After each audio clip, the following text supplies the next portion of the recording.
Welcome to your Oh, nah.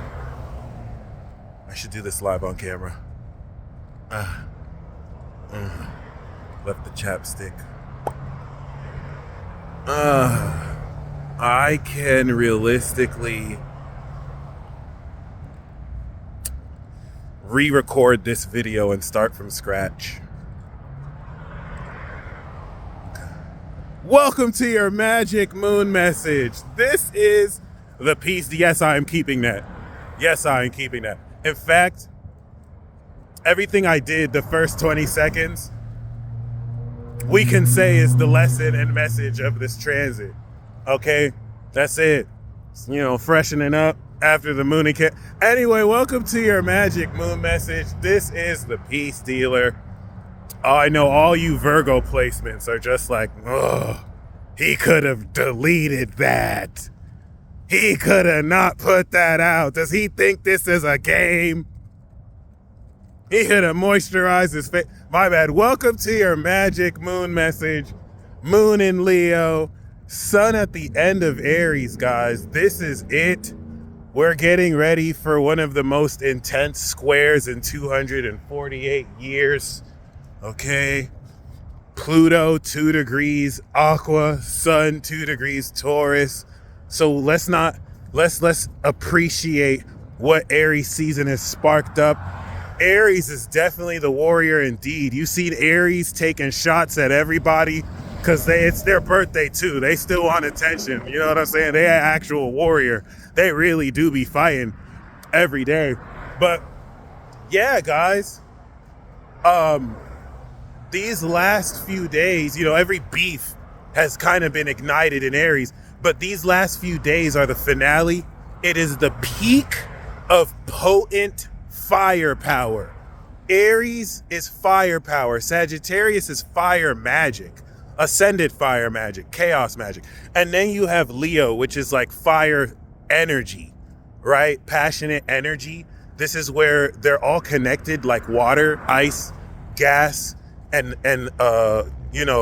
liquid is all water. Well, fire is in that nature too. The spark of authenticity and passion, Aries, generates passionate energy that you can sit in to build courage, Leo. And from that courage, you can express joy and all sorts of wild magic, Sagittarius, which has the higher perspective in which you can see the next step to take authentically, Aries. And we go through that and you can rinse, repeat.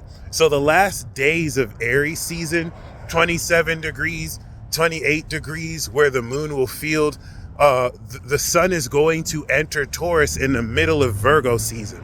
So we are going to come into peak drama. Everything that the door opened when the moon was in Gemini, because just like in WWE, a new attitude era is forming. It's reminiscent of 2011, 2012, 2013, and then previous iterations of this throughout several decades in the past, where when we go through the Aries and Gemini channel, we are collectively repositioning our attitude toward things. And it enables people to now, take everything that happened the decade before and be like, this is what I think about it now. And, I really love the spirit of this. It's getting people riled out. And before it gets ugly, because it's going to get stupid ugly, guys. Like, we're not even in Cancer season. This shit is going to get ugly. And I mean in every facet of life. Because don't forget, this is the end of the world. Saturn is in Pisces. The end of the world, as you know, it is ending. And for people who read the manga, you know what I'm saying? You read the Book of Life, you understand. You didn't just see the anime only where they changed a lot. They did not stay true to the faithful adaptation to they did not stay true to the manga. Okay, but my bad. I'm being a manga snob. This is important because personally, relative to this redefinition, we can say,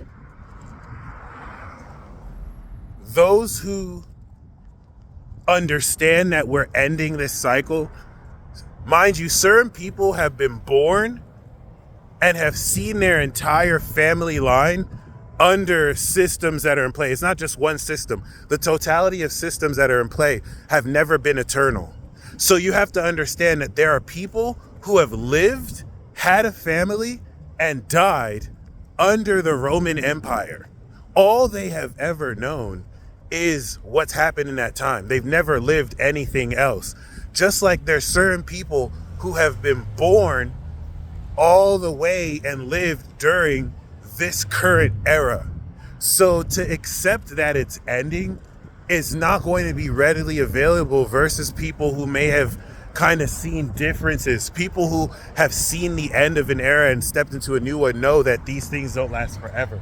But regardless of the signs, you're going to be able to see who accepts and knows that versus who is still clinging on, even unconsciously, to the old way of how things are done. Because it's not like everything's just going to end at once. This is a cycle. So we're seeing different facets fall off. And of course, cumulatively over the process of this cycle, we conclude it like so. But like, yeah, that being said, before shit gets ugly, we still get to get our rocks off. And so this is not a prediction. The moon is building up courage for all the raw crazy. People are about to say some out of pocket shit. And the moon in Cancer was you getting liquid courage. Now you're fixing up to do something. Do you know the reason why I'm walking outside? Leo is the first social sign. Aries is individual. We know that. They're the one.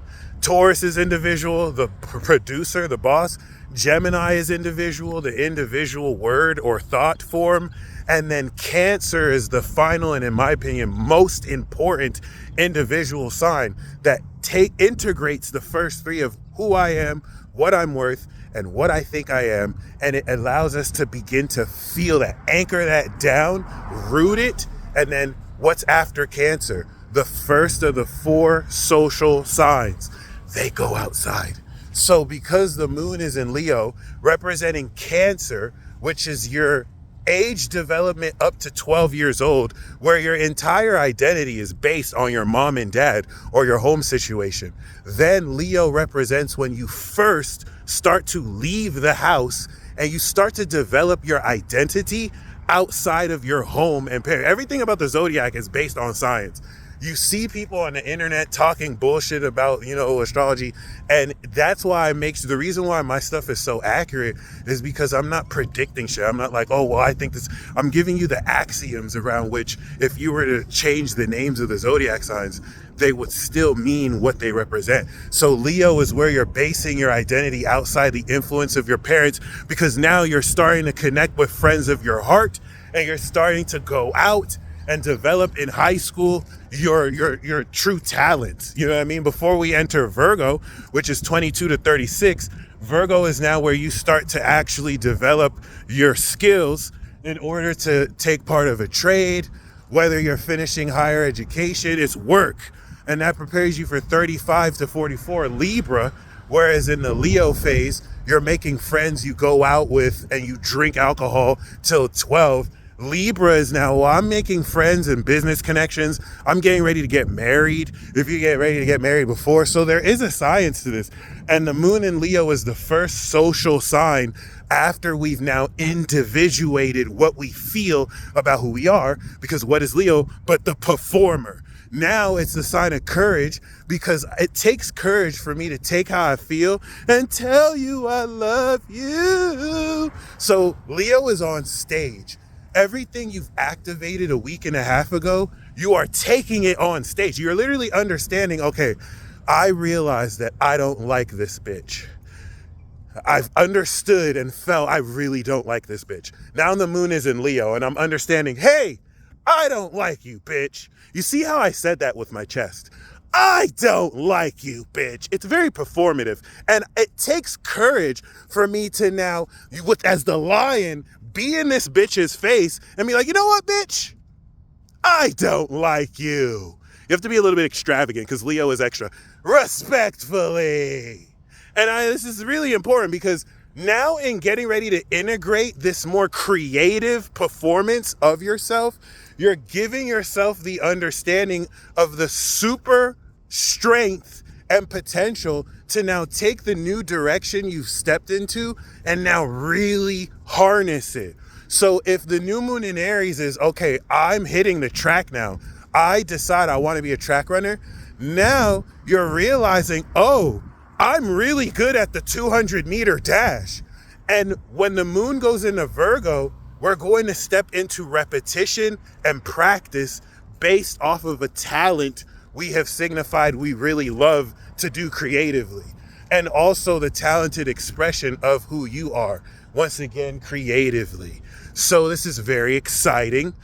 How this is going to play out is just absolute pandemonium because Pluto is in Aquarius. So it's just this extreme, hateful board of committee in the form of maybe like the internet that's going to do everything possible to just trash your performance, even if there's like 5 people who genuinely like what you do.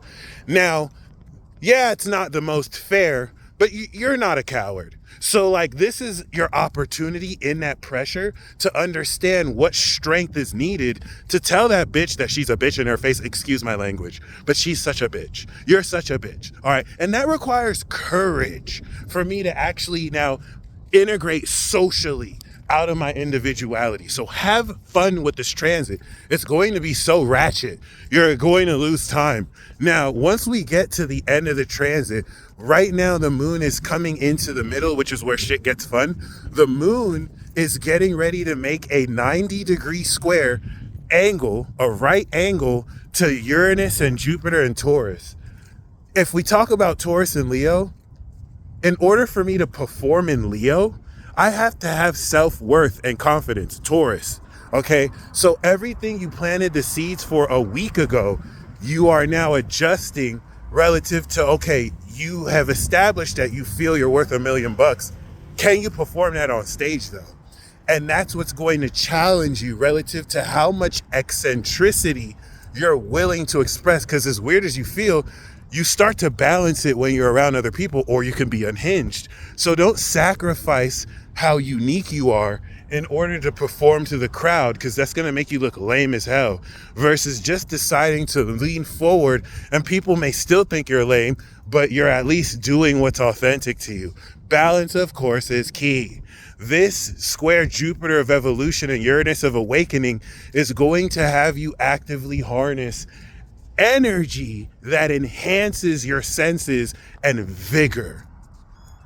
And this integration also coinciding with the trine of Chiron in the North Node will now help you understand how this talent you are understanding and defining pushes you forward towards what you're meant to do and who you are unlocking you are. Oh, but it gets better. The end of this transit right before tomorrow it goes into Virgo is going to bring the exact 120 degree trine from 28 degree Sun in Aries to 28 degree Moon in Leo. That's peak maximum fuckery. I'm letting you know that right now. Leo is the most dramatic motherfucker ever. All right, they take headlines and stories. Kim and Kanye are both a Leo. They dominated headlines. Megan has a Leo moon. Tori has a Leo sun. Kelsey has a Mars in Leo. Where did they get kicked out of? Kylie Jenner. Like, Leo is literally wrapped up in drama, whether they want to or not. So trust me when I say this trine is going to take everything that's been bubbling over the past week and a half, and this is going to be an explosion point. Shit is going to reach a peak level of drama, and I'm petty as fuck. So I cannot contain my excitement. This is going to be very exciting. It might not be for everybody, but trust me, this is your opportunity to understand how to strengthen the creative talents of the powers you have just unlocked a week and a half ago. So enjoy this. From today to tomorrow, you're going to feel this charging up. You're going to feel the pressure to fold and conform like you're being ganged up. And your willingness to stand up for yourself doesn't mean you still won't get jumped, but at least you didn't go out like a bitch. You went out you went out swinging. No, but see, you're not even going to go out though, because for those of you who are aligned with who you are, it's going to unlock the greater potential of not your abilities, that's Gemini season, the power that you are. And it's going to really open the door. Please understand, once it goes into Virgo, we're going to start integrating this at a more real level to where we're taking the talents you're establishing now and we're practicing them, okay? So yeah, you guys stay blessed as always. And until next time.